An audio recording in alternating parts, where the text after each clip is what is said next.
नांदगाव तालुक्यातील गिरणानगर ग्रामपंचायतीमध्ये भ्रष्टाचार केल्याप्रकरणी ग्रामसेविका आणि सरपंच यांच्या विरोधात कारवाई करून त्यांना तात्काळ बडतर्फ करावे या मागणीसाठी ग्रामपंचायत सदस्य सुनील सोनोने यांनी सोमवारी सकाळी 12 वाजेच्या सुमारास जिल्हा परिषदेच्या प्रवेशद्वाराजवळील झाडावर चढून शोले स्टाईल आंदोलन केले। अग्निशामक दलाच्या शिडीद्वारे सोनोने यांना झाडावरून खाली उतरवल्यानंतर भद्रकाली पोलिसांनी त्यांना ताब्यात घेतले।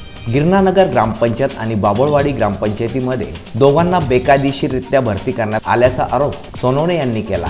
गिरणानगर ग्रामपंचायतीचे कर्मचारी जयराम आहेर यांनी पगाराव्यतिरिक्त भ्रष्टाचार केला असून शासनाची फसवणूक करून घर भाडे भत्ता हडपल्याचा आरोपही सोनोने यांनी केला। या दोन्ही ग्रामपंचायतीमध्ये झालेली भरती बेकायदेशीर आहे। दोन्ही कर्मचाऱ्यांना परस्पर भरती करून घेण्यात आलेले आहे। या प्रकरणाच्या तपासणीसाठी आपण वारंवार मागणी केलेली असून त्यावर अद्याप कोणतीही कारवाई न झाल्याने आंदोलनाचा मार्ग स्वीकारला असे सुनील सोनोने यांनी सांगितले। जितेंद्र इंगळे, मी नाशिककर न्यूज, नाशिक।